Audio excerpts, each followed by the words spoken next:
अस्सलाम वालेकुम दोस्तों, मैं हूं आपका मेज़बान डीजे और आप देख रहे हैं डीजे न्यूज़ इन्फो चैनल।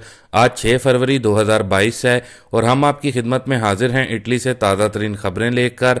और मैं उम्मीद करता हूं कि आप सब खैरियत से होंगे। दोस्तों, आपसे हमेशा की तरह रिक्वेस्ट है कि आप वीडियो को शुरू से लेकर आखिर तक पूरा ज़रूर देख लिया करें ताकि आपको तमाम खबरों से मुकम्मल रहनुमाई मिल सके। चैनल में जो भाई नए आए हैं वो चैनल को ज़रूर सब्सक्राइब कर लें। हौसला अफजाई के लिए वीडियो को लाइक और इटली में रहने वाले परदेसी भाइयों के साथ वीडियो को ज़रूर शेयर किया करें ताकि ये मुफीद खबरें और भी परदेसी भाइयों तक पहुंच सकें। तो दोस्तों, इटली में पिछले 24 घंटों में नए केसेस 93,157 रिकॉर्ड किए गए हैं। 375 लोगों की इस वबा से मौत हुई है और तासो दी पॉजिटिविता की बात करें तो तासो दी पॉजिटिविता 11% तक रही है। इसके साथ ही अपनी आज की अगली अपडेट्स की जानिब बढ़ते हैं। तो दोस्तों, इटली हुकूमत की जानिब से 7 फरवरी 2022 से मुतलिक नई इन्फॉर्मेशन सामने आई है। जैसा कि आप सबको ही मालूम है कि कल 7 फरवरी है और इटली में नए डिक्रेटों के तहत नए कवानीन को लागू कर दिया जाना है। अब जो नई इन्फॉर्मेशन सामने आ रही है उसके मुताबिक हुकूमत की जानिब से बताया गया है कि पूरे इटली में 7 फरवरी तक 48 मिलियन से ज़ायद लोगों ने अपने ऊपर वैक्सीनेशन की तीसरी डोज का प्रोसेस करवा लिया है। और ऐसे तमाम अफराद जिनकी तादाद 48 मिलियन से ज़्यादा है उनके पास जो सुपर ग्रीन पास है वो अनलिमिटेड माना जाएगा। और जिन लोगों को 2 डोजेज़ लगी हुई हैं और कोविड वबा में वो मुब्तला हो चुके हैं तो ऐसी कंडीशन वाले अफराद के लिए भी ग्रीन पास की जो मियाद है वो अनलिमिटेड कर दी जाएगी। इसके अलावा इस वक्त इटली में इस वबा से मुतलिक जो कमिश्नर हैं जिनकी ड्यूटी लगी हुई है वबा से रिलेटेड, उनके मुताबिक ये भी बताया गया है कि इस वक्त इटली में हस्पतालों में मरीज़ों का जो प्रेशर है वो कम होना शुरू हो चुका है और वबा की वजह से जो केसेस आ रहे हैं उनमें भी दिन ब दिन अब कमी वाक़या हो रही है। इसके अलावा आप लोगों को यहाँ पर ये बताते चलें कि इस वक्त तक इटली में सिर्फ 3 स्टेट्स हैं जो कि सफ़ेद जोन में हैं, यानी कि बजलिकाता, मोलीज़े और उम्ब्रिया। जबकि ऑरेंज जोन में जो स्टेट्स हैं उनमें अब्रूज़ो, पेमोंते, सिचिलिया, वाले दियोस्ता और जूलिया हैं। जबकि इसके अलावा बाकी की जो तमाम स्टेट्स हैं वो इस वक्त येलो जोन में चल रही हैं। इसके अलावा दोस्तों, ख्याल रहे कि इटली में जो हेल्थ से रिलेटेड अदारा है ISS, उनकी जानिब से भी एक वार्निंग जारी की गई है, ख़ास तौर पर उनके लिए जो कि iPhone 12 या फिर iPhone 13 का इस्तेमाल करते हैं। उनकी तरफ से बताया गया है कि इन फ़ोन्स में जो टेक्नोलॉजी का इस्तेमाल किया जा रहा है उससे काफ़ी सारे लोगों को अपनी सेहत से मुतलिक मसला आ सकता है। ख़ास तौर पर जो पहले से दिल के मरीज़ हैं उनको ज़्यादा प्रॉब्लम आ सकती है और जो दिल के मरीज़ नहीं भी हैं उनको भी दिल के अमराज लाहक हो सकते हैं, क्योंकि इन फ़ोन्स में 5G टेक्नोलॉजी का इस्तेमाल किया जा रहा है जो कि इंसानी सेहत के लिए काफ़ी ख़तरनाक रेज़ का इखराज करती है। इसलिए अगर आप इन 2 डिवाइसेस का इस्तेमाल करते हैं तो आप कोशिश करें कि इसको 15 सेंटीमीटर का फासला रख कर ही यूज़ करें। इसके अलावा दोस्तों, खबर शेयर कर दें कि इटली समेत यूरोपीय ममालिक में मुसलसल तीसरे माह में भी महंगाई में इजाफा रिकॉर्ड किया गया है और यूरोपीय बैंक की तमाम पेशन गोइयाँ गलत साबित हो गई हैं, जिसके बाद कई माहिरीन ने कहा है कि बैंक को अब महंगाई पर थोड़ा सा घबराना चाहिए और अपनी पॉलिसियों पर नज़रसानी करनी चाहिए।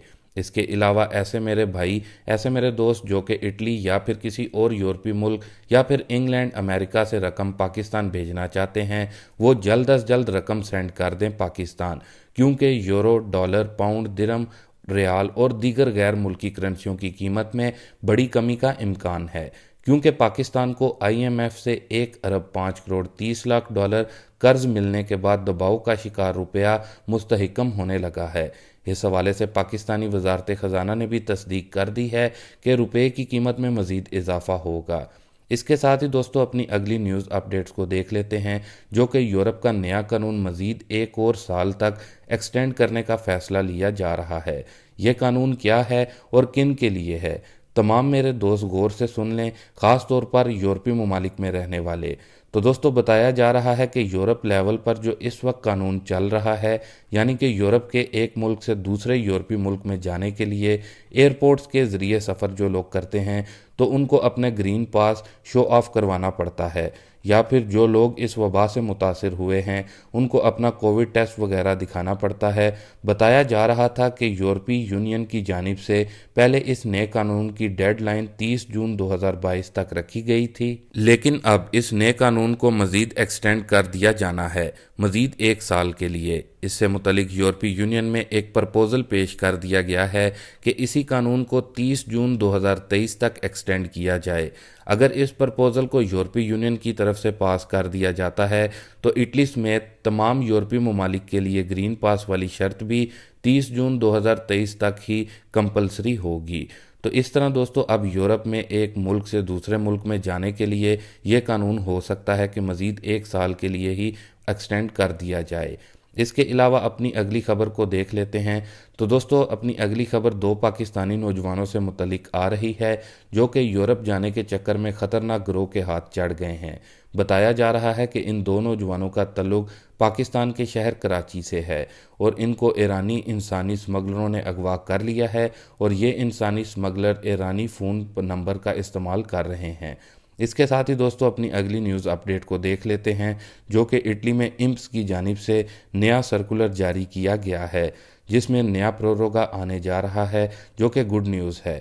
اصل میں دوستو یہ نیا پروروگا کاسا انترگیاسونے سے متعلق ہے، یعنی کہ اس میں 2022 میں بھی مزید پروروگا ہوگا، لیکن ابھی اس کے پروروگا سے متعلق کوئی واضح تاریخ کا اعلان نہیں کیا گیا، جبکہ امپس کی جانب سے جو نیا سرکولر ہے اس کے مطابق بتایا گیا ہے کہ ایسے ورکرز جن کے کاموں میں 1 جنوری سے 1 فروری کے درمیان بے تحاشا کمی آئی ہے تو ایسے تمام ورکرز کے لیے جو کاسا انترگیاسونے کا جو دماندہ ہے وہ 16 فروری 2022 سے پہلے کیا جا سکتا ہے، جبکہ وہ افراد جن کو فروری کے مہینے میں کام سے سسپینڈ کر دیا ہے یا پھر ان کے پاس بھی کام نہیں ہے فروری میں تو وہ اگلے 15 دن تک کاسا انترگیاسونے کا دماندہ کر سکتے ہیں۔ اس کے ساتھ ہی دوستو اپنی اگلی نیوز اپڈیٹ کو دیکھ لیتے ہیں جو کہ ریڈیتو دی چتادینانزا اور ناسپی لینے والوں سے متعلق ہے۔ تو دوستو سب سے پہلے ناسپی سے متعلق دیکھ لیتے ہیں۔ تو ایسے افراد جن کے کام 2022 میں چھوٹ چکے ہیں، یعنی کہ مالکان کی جانب سے ان کو کام سے نکال دیا گیا ہے، تو پھر اس طرح کے حالات میں آپ ناسپی کے لیے دماندہ کر سکتے ہیں۔ خیال رہے دوستو 2022 میں ناسپی کا دماندہ کرنا اب پہلے سے زیادہ آسان ہو گیا ہے۔ جیسا کہ آپ کو معلوم ہے کہ پہلے ناسپی کا دماندہ کرنے کے لیے آپ کو پچھلے 12 ماہ میں سے یہ شو کروانا ہوتا تھا کہ پچھلے 12 ماہ میں آپ نے 30 دن کام کیا ہے، لیکن اب اس میں تبدیلی ہو گئی ہے اور آپ کو پچھلے 4 سالوں میں سے یہ شو کروانا ہوگا کہ آپ نے پچھلے 4 سالوں میں 13 ہفتے کام کیا ہے، یعنی کہ جو 2.5 ماہ بنتے ہیں، تو پھر آپ ناسپی کا دماندہ کر سکتے ہیں۔ تو دوستو اگر آپ نے بھی ناسپی کا دماندہ کرنا ہے تو آپ بھی آن لائن یا پھر کسی کاف یا پتروناتو کے دفاتر میں اپوائنٹمنٹ لینے کے بعد اس کا دماندہ کر سکتے ہیں۔ خیال رہے کہ ناسپی کا دماندہ کرنے کے لیے آپ کے پاس سپیڈ ہونا بہت ضروری ہے۔ اس کے ساتھ ہی دوستو اب بات کرتے ہیں ریڈیتو دی چتادینانزا کی۔ تو دوستو جیسا کہ آپ سب کو معلوم ہے کہ اس کا دماندہ بھی اٹلی میں جن کے پاس کام نہیں ہوتا وہ کر سکتے ہیں۔ ریڈیتو دی چتادینانزا سے متعلق جو اپڈیٹ سامنے آئی ہے اس کے مطابق بتایا جا رہا ہے کہ ریڈیتو دی چتادینانزا کی پیمنٹ میں تھوڑی تاخیر ہو سکتی ہے، لیکن دوستو امپس کی جانب سے ابھی فروری میں ریڈیتو دی چتادینانزا کی پیمنٹ سے متعلق نہیں بتایا گیا، لیکن امید کی جا رہی ہے کہ جلد اس سے متعلق امپس کی طرف سے واضح کر دیا جائے گا۔ اس لیے جو لوگ اپنا ریڈیتو دی چتادینانزا کی پیمنٹ کا انتظار کر رہے ہیں وہ کچھ دن اور صبر کریں۔ تو دوستو یہ تھی کچھ اہم ترین خبریں اٹلی سے۔ ابھی کے لیے دیں اجازت اپنے میزبان ڈی جے کو، ملتے ہیں اپنی نیکسٹ ویڈیو میں نئی اور تازہ ترین خبروں کے ساتھ۔ تب تک کے لیے دوستو اللہ حافظ۔